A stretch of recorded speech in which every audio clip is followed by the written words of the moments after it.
लूका रचित सुसमाचार। पहले वीडियो में हमने पुराने नियम में बताई गई इस्राएल की कहानी और परमेश्वर की प्रतिज्ञाओं की पूर्णता के रूप में लूका द्वारा यूहन्ना बपतिस्मा देने वाले और यीशु के चित्रण को देखा। फिर हमने यीशु को अपना मिशन शुरू करते हुए और इस्राएल के कंगाल लोगों अर्थात सामाजिक रूप से निचले तबके के लोगों और परदेशियों के बीच परमेश्वर के राज्य का सुसमाचार लाते हुए देखा। और यीशु ने सिखाया कि उसका राज्य विपरीत राज्य है, यह हमारे आम सामाजिक तौर तरीकों के विपरीत है। यह भाग लूका के द्वारा हमें ये बताने के साथ समाप्त होता है कि कैसे यीशु नया मूसा है जो यरूशलेम में अपनी मृत्यु के द्वारा एक नए निर्गमन को लाने वाला है।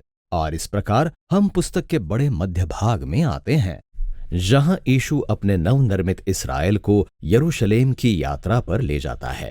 पुस्तक के इस भाग में मुख्य रूप से यीशु के दृष्टांतों में दी गई शिक्षाएं पाई जाती हैं जो मार्ग पर चलते हुए उन विभिन्न लोगों को दी गई जिनसे वो मिला, विशेषकर अपने चेलों के बढ़ते हुए समूह को। इस प्रकार लूका यीशु का अनुसरण करने को एक यात्रा के रूप में दर्शाता है। यह कुछ ऐसा है जो आप करते हैं जहां आप जीवन के पथ पर चलते हुए सीखते हैं। इसलिए सबसे पहले यीशु अपने चेलों को अपने मिशन में आमंत्रित करता है जब वो परमेश्वर के राज्य की घोषणा करते हुए उन्हें अपने से पहले भेजता है। शुरू से ही चेला होने का अर्थ यीशु के राज्य के मिशन में सहभागी होकर उसे अपना बना लेना है। और जब यीशु के चेले वापस आते हैं तो वो प्रार्थना तथा परमेश्वर के प्रबंधों पर भरोसा करने के बारे में कई शिक्षाएं देना शुरू करता है। वास्तव में कहीं और की तुलना में लूका के इन अध्यायों में यीशु अपनी शिक्षाओं में धन, संपत्ति और उदारता के बारे में अधिक बात करता है। यदि उसका अनुसरण करना वास्तव में मार्ग पर चलने के समान है तो सोच ये होनी चाहिए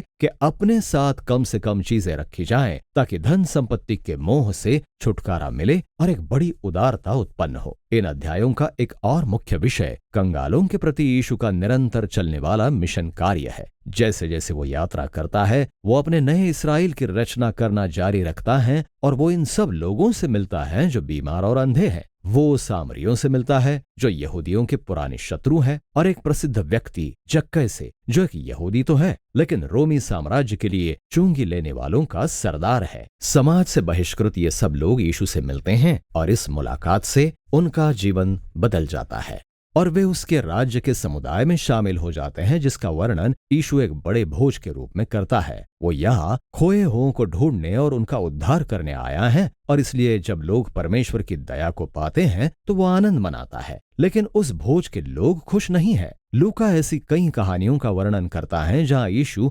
इस्राएली अगुओं के साथ भोजन करता है और ये सब तीखी बहस में बदल जाते हैं जहां यीशु उनके घमंड और पाखंड का विरोध करता है। इसीलिए इन विपरीत भोजों का वर्णन सबसे यादगार रूप में यीशु के उड़ाऊ पुत्र के दृष्टांत में पाया जाता है। एक पिता के 2 पुत्र थे, उनमें से एक अपनी मूर्खता के चलते अपने घर से चला जाता है और अपनी संपत्ति उड़ा देता है, परंतु अंततः वो पश्चाताप करते हुए लौट आता है और उसका पिता उसे क्षमा कर देता है और फिर वो अपने खोए हुए बेटे के मिलने की खुशी में बड़ा भोज रखता है। लेकिन बड़ा बेटा जिसने कभी अपने पिता को नहीं छोड़ा था बुरा मान जाता है और वो इस नालायक पुत्र के प्रति पिता की उदारता को पसंद नहीं करता। अब इस प्रसिद्ध दृष्टांत में यीशु इन अगुओं के सामने अपने राज्य के पूरे मिशन को स्पष्ट करता है। उसके भोज दर्शाते हैं कि कैसे उसके परिवार में हर प्रकार के व्यक्ति का आनंद के साथ स्वागत किया जाता है। उनमें प्रवेश करने के लिए केवल नम्रता और पश्चाताप की जरूरत है और इस प्रकार ये इस्राएल के अगुओं की दुर्दशा को दिखाता है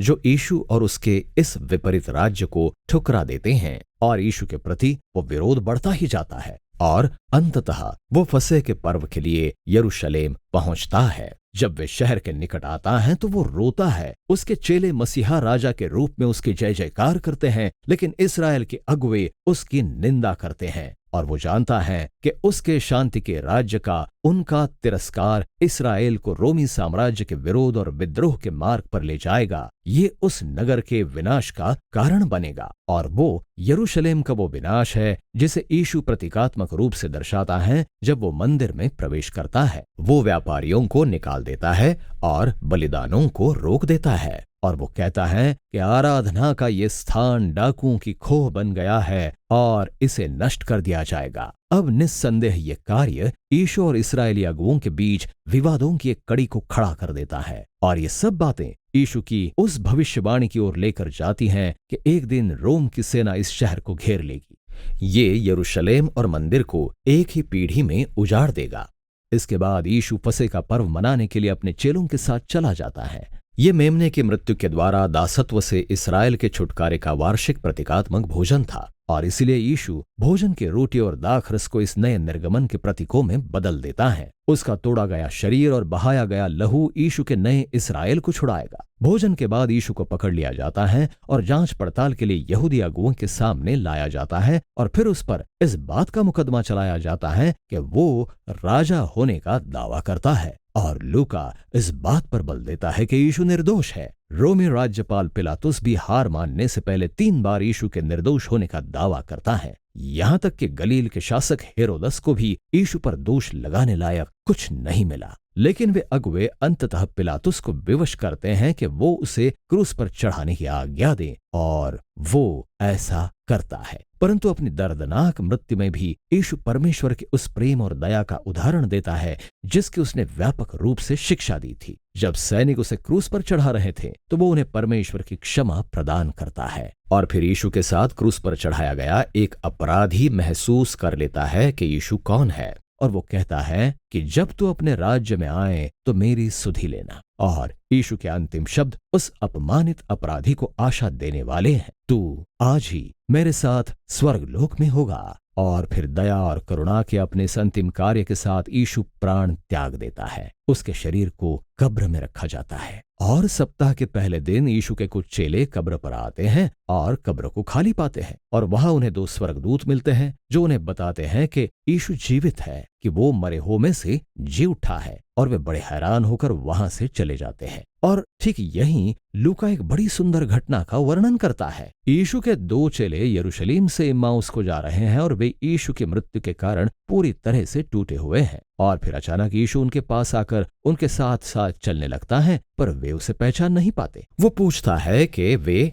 इतने उदास क्यों हैं। तब वे अपनी सारी आशाओं के बारे में बात करना शुरू करते हैं कि यीशु तो वो था जिसे इस्राएल को छुड़ाना था, परंतु अब वो मर चुका है। सब कुछ ऐसे ही खत्म हो गया है। लेकिन बाद में जब यीशु इन दोनों के साथ भोजन करने बैठता है तो वो उनके लिए रोटी तोड़ता है, ठीक वैसे ही जैसे उसने फसह के भोज के समय तोड़ी थी। उसी समय वे उसे पहचान लेते हैं, और फिर वो अदृश्य हो जाता है। लूका इस घटना का वर्णन इसलिए करता है कि वो यीशु का अनुसरण करने के विषय में एक महत्वपूर्ण बात बता सकें। जब यीशु के चेले अपने कार्यों को और वास्तविकता के बारे में अपने दृष्टिकोण को यीशु पर थोपते हैं तो वो उनके लिए अदृश्य और अनजान रहता है। हम सच्चे यीशु को केवल तभी देख और जान सकते हैं जब हम यीशु के विपरीत राज्य के प्रति समर्पित होते हैं, जिसका प्रतीक अपना बलिदान कर देने वाले प्रेम के कारण क्रूस पर तोड़ा गया उसका शरीर है। इस पुस्तक की समाप्ति का दृश्य एक और भोजन का है, जब यीशु अपने चेलों के सामने प्रकट होता है और वो उन्हें पुराने नियम के वचनों से समझाता है